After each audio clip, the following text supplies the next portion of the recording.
So yan mga kamaster, magandang araw ulit sa inyo. Bali gagawa tayo ulit ng panibagong video tutorial.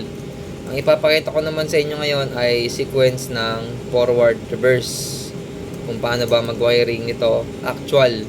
Bali ito yung ating mga gagamitin. Dalawang start na green, color green, yan. At ito naman yung ating stop. Bali wala tayong available na red, kaya ito yung ating nakuha, no? Pwede naman siya. Pero sa actual standard po ay kulay red ang stop. As much as possible, dapat red yung inyong gagamitin. So, ang gagamitin natin ngayon ay hindi po magnetic contactor, kundi contact relay lamang. So, pwede naman siya, no? Pwede naman siya. Kasi para sa akin mga kamaster, mas madali nyong matututunan ang sequence control kung magiging familiar kayo sa ating mga relay. Bali, kapag natuto na kayo dito, mas madali nyo nang matututunan ang iba pang klase ng relay. So mga kamaster, bali ihahanda ko lang yung ating mga gagamitin at babalik tayo agad-agad para maipakita ang ating wiring sa forward reverse. So yan mga kamaster, bali naihahanda na natin yung mga gagamitin nating devices sa ating sequence control. Bali gumawa na rin ako dito ng ating diagram na susundan, no, sa pag-actual wiring. So yan, kung mapapansin nyo mga kamaster, hindi ko masyadong dinamihan yung wiring para mas malinaw at mas madali nating maintindihan yung forward reverse. Yung mga ilaw, overload, madali lang naman yun ilagay once na natuto na kayo ng sequence control. So bali ngayon, ito muna para mas malinaw yung ating discussion. So ididikit ko lang to dito mga kamaster, tulad lang nung nauna, para yun yung ating susundan. So wala natin mga kamaster.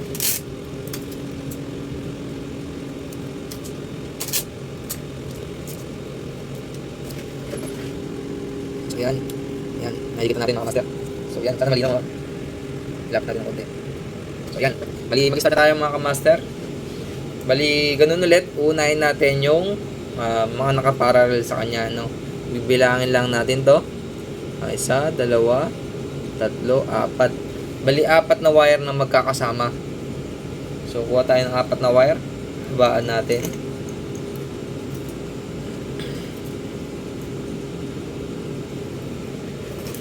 Bali, kuha lang tayo mga kamaster. Apat na wire na magkakasama. Ipaparallel lang natin. So, ganun lang ka-basic wiring ng sequence control. Bali, single line lang naman yan. Single line ladder diagram yan. So, madaling intindihin. Kahit sa actual mga kamaster na field, ganyan po yung mga ginagamit nating diagram. Kaya importante na marunong kayo bumasa ng ladder diagram. So, siguro yun yung una yung pag-aralan. So, yan mga kamaster, sabi dyan yung apat na wire na magkakatabi, ito. Bali, lahat po sila ay naka-dikit kay normally close ng momentary push button. So, ito po yung ating gagamitin push button. So, ito, hanapin lang natin yung ating normally close. So, yun, nasa taas. So, nasa taas si normally close, ito yung ating common sa baba. So, dito natin ilalagay yung apat na wire. Ilalagay lang natin yan dyan.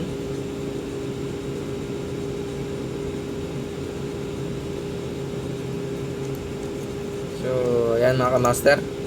Bali, nakalagay na apat na wire. Ngayon naman, titingnan natin kung saan siya nakalagay. So, sabi dito mga kamaster sa diagram, sa normally open ng momentary push button, ang nakalagay ay dalawa. So, ito at saka ito. So, ito yon mga kamaster. Sa normally open naman natin ilalagay, no? So, dito siguro parehas si ano na lang, blue ang ating gagamitin. Normally open. Ayan, may nakadikit pang wire sa atin.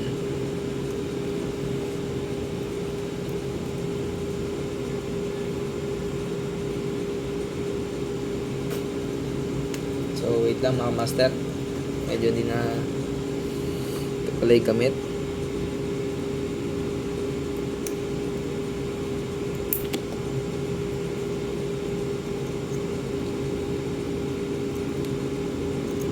So yan, tanggal na natin sa normally open nga yan. So ito yung ating isang wire. Ilalagay lang natin yan dyan sa ating normally open. So yan, no, dito yun sa common pala, sa common. Ilalagay natin ito sa common.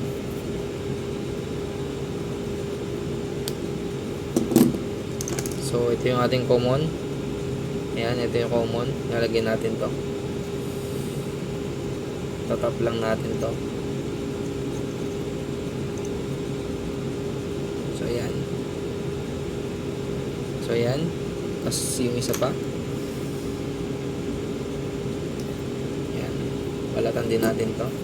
Mahaba. Bali, ganun din mga kamaster. Bali, sa common lang din ilalagay. Ayan, dito sa baba.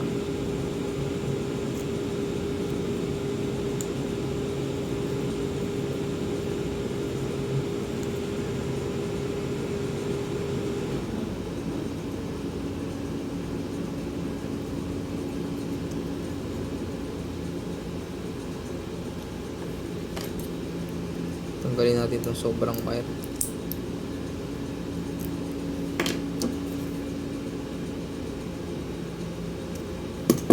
So ayan mga master, bali na ilagay na natin, no? Itong dalawang wire na to ay nailagay na natin. So next naman, itong dalawang wire, ang sabi dyan ay ilalagay natin sa normally open ni forward. Ay, sorry. At yuko pala ang ating camera. So ayan. So sabi dyan, itong dalawang wire naman ay ilalagay natin sa normally open ni forward at normally open ni reverse. So dito mga kamaster, mamimili lang tayo ng normally open nila. So yun dito. So ito yung forward natin, ito yung ating reverse. So, ilalagay lang daw natin yung dalawang wire sa normally open. So maganda sa ibabaw na tayo magsimula, no? Sa ibabaw. So normally open, ito.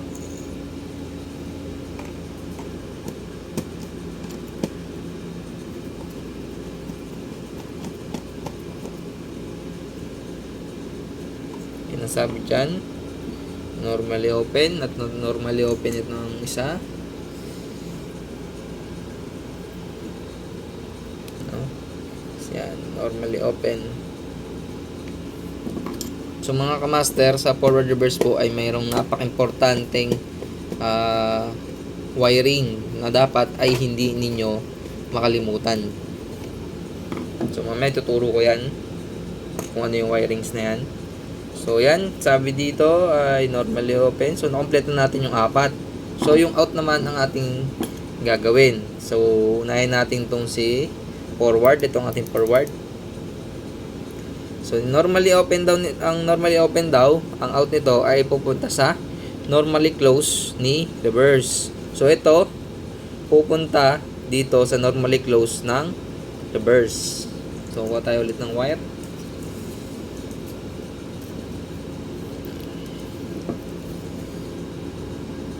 So tulad nga ng tinuro ko nung una, so per circuit tayo, no, para hindi magulo ang wirings. At ang pag-wire po mga kamaster ay hindi po minamadali. So ninanamnam po yan para siguradong safe. Kasi pag hindi po tayo naging masinop sa ating ginagawang dito ay sobrang delikado po, no? Sobrang delikado dito. So dito tayo kukuha ng normally close ni reverse.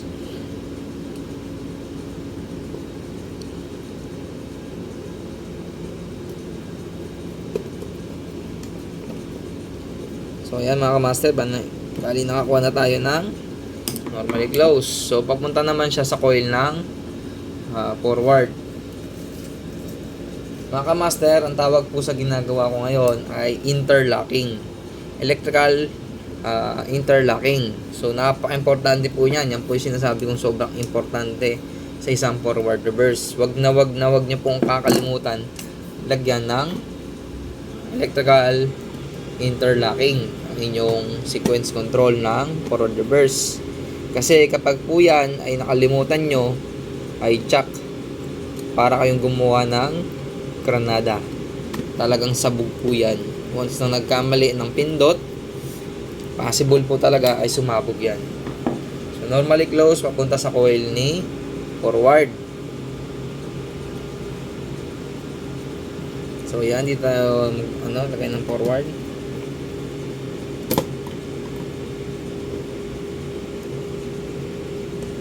So syempre meron pong holding contact to. Yung lagi natin binabanggit na holding contact. So ayan mga kamaster, bali okay na yung ating interlocking. Ang lalagay naman natin ay holding contact. Ang holding contact po ay ito. No? Ito po ang holding contact, ito po ang interlocking. Yan. Sobrang importante po nitong interlocking na to. So sa holding contact mga kamaster, ang sabi, saan na ba tayo? Ito, no? So sa forward, normally open ang forward papuntang coil. So ito yon mga kamaster. Ito yon. So lalagyan natin to ng papunta naman sa coil ng ating magnetic contactor. So yan mga kamaster. Mabubuo na natin yung forward. So yan, ilalagay lang natin tong normally open, itong open na to sa coil na kagad ng ating relay.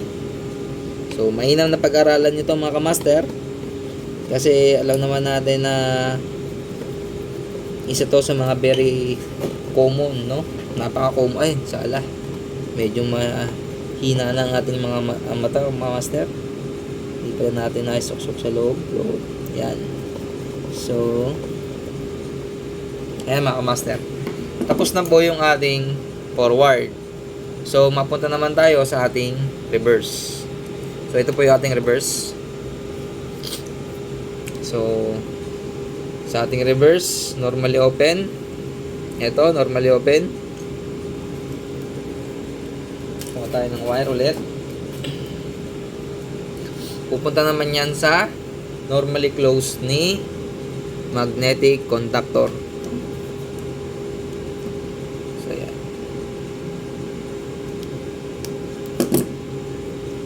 Kung iintindihin mga kamaster, sobrang dali lang po ng sequence control. So kahit sino pwedeng matuto sa sequence control. So ito normally open.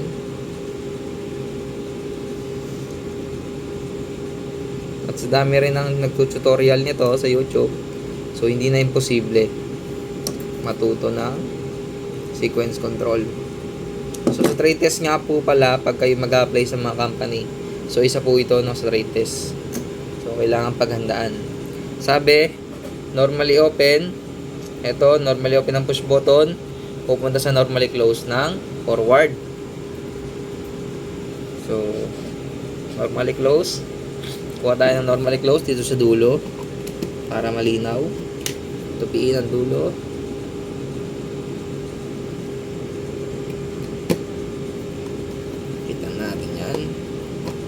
So, papunta na kagad siya ng coil ng reverse.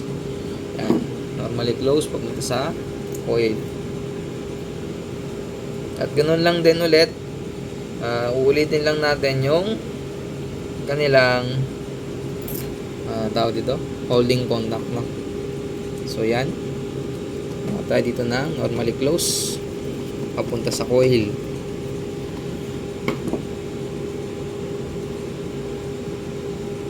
Papunta na sa coil ni magnetic contactor.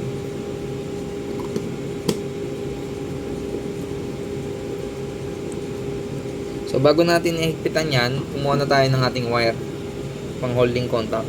Ito na po tayo mga kamaster. Ito na, no? Normally open. Ito yung normally open. Ito yung out niya sa baba. So papunta na po yan ng coil.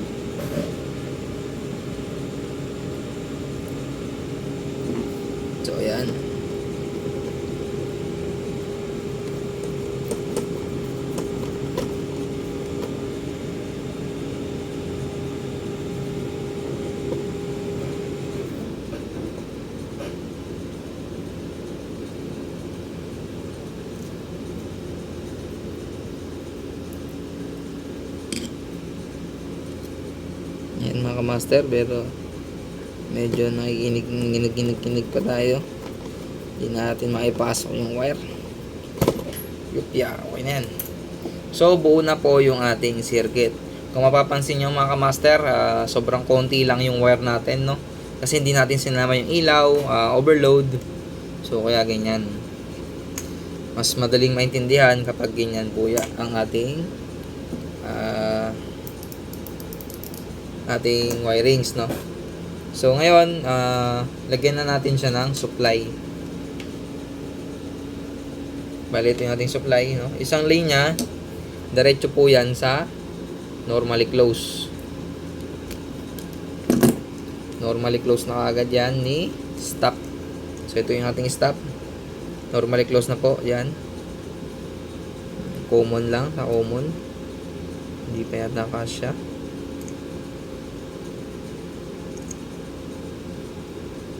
So yan, kasya. Ayan, okay na yung normal natin, line 1. So ito naman yung ating line 2. Sa line 2 natin, bali, parallel lang tayo dyan. Kuha lang tayo ng wire dito. Ito, pwede na to. Bull lang natin dito. Tap lang natin dito. So yan, ilagay na natin sa coil. So may damage pala yung isang wire natin mga master. Kaya titingnan natin kung gagana yan. So yan, tapos na po tayo.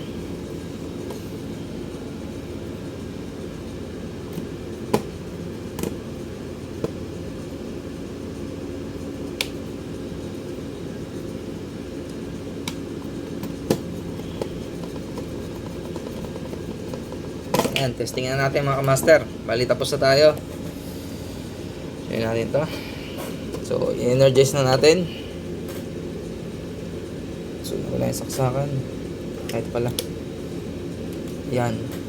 So, wala naman pumutok. So, ayan mga kamaster. Bali, hawakan natin itong forward. Itong forward. At itong reverse. No?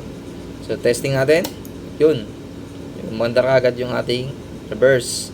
At ang trabaho ng interlocking, kahit napindutin ko tong forward, ay hindi po siya mag-energize. Kasi naka-electrical interlocking po tayo. Ito po. So, start natin yan dito sa forward. So, yun. Hindi po gumagana. So, it means, kahit na ano pong gawin natin dyan, hindi po yan mag-forward. Yan. Mag-energize ang forward. Hanggat hindi po natin siya ini-stop. So, i-stop natin siya mga master. Stop natin yan. Tsaka natin i-reverse, i-forward. So, yun mga master, nakita nyo po. So, dito din, kahit sa ating reverse, kahit anong gawin natin, hindi po siya mag-energize. So, ano po ba yung ating iniiwasan dyan? I-stop natin ulit. Reverse. Stop. Reverse. Stop, reverse, stop, reverse, stop, forward, forward. So, yan mga master. Try natin dito. Baka sabihin nyo, focus lamang. Reverse. Ayan, ayaw. Stop natin. Nag-stop na siya. I-reverse natin. So, yun. Nag-energize. Forward. So, ayaw. Stop natin. Forward. So, yan mga master. Yan po ang ating forward reverse. Yan, ipapaliwanag natin kung bakit hindi sila pwedeng pagsabayin. Sa forward reverse po kasi, mga master, tanggalin na natin yung ating supply. At magdodrawing na naman tayo. Forward reverse kasi mga master. Ito po yan. Bali si line 1, line 1, line 2, line 3. So, sa pagdating sa magnetic contactor, MC, ito naman ang ating overload. OL, overload, at yung ating load. So sa atin po kasi, no, line 1, line 2, line 3, ito yung magnetic contactor na isa, reverse, forward. Ito po ang ating power circuit. Ngayon, ang forward po ay line 1, line 2, line 3 ang papunta sa load. Pero pagdating ng reverse, iibayin lang po natin yan. Si line 3 pupunta dito sa line 1 ni magnetic contactor. Tapos si line 2 naman dun pa din sa gitna. Si line 1 naman papunta sa line 3. So ganyan po yan mga kamaster. Ayan. So ganyan po ang mangyayari dyan. Power circuit po. Kaya po binuvoid natin na magkasabay silang dalawa, kasi once na po yan, dalawang yan ay parehas nag-energize, ay sigurado po sabog po yan. Lalo't 440 po ang supply, o kaya ay 220, kahit 220 sabog pa din yan. Kung 440 ang supply nyo, nakaw, malamang sa malamang talagang maaksidente ang electrician na nasa malapit. So yun po yung dahilan kung bakit po nilalagyan ng electrical interlocking. Ito po, bali dalawang klase po yan, mechanical at electrical interlocking. Pero madalas pong ginagamit ay itong electrical, kasi mas mura at mas safe po ito. Yung mechanical, i-search nyo na lang po sa Google, kasi wala tayo nyan. Bali sobrang mahal kasi yan, kaya hindi tayo makabili, no? Basta-basta. So yan, kung gagawa kayo ng forward reverse, mas maganda na ang gamitin nyo ay electrical interlocking. Mas mura at mas safe po.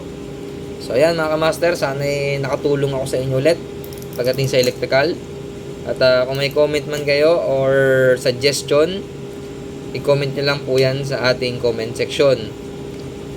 At kung mayroon pa kayong gusto matutunan, comment nyo din. Bali hanggang dito muna ang ating video. Mag-upload tayo ulit ng mas marami pang video tutorial. So thank you mga kamaster.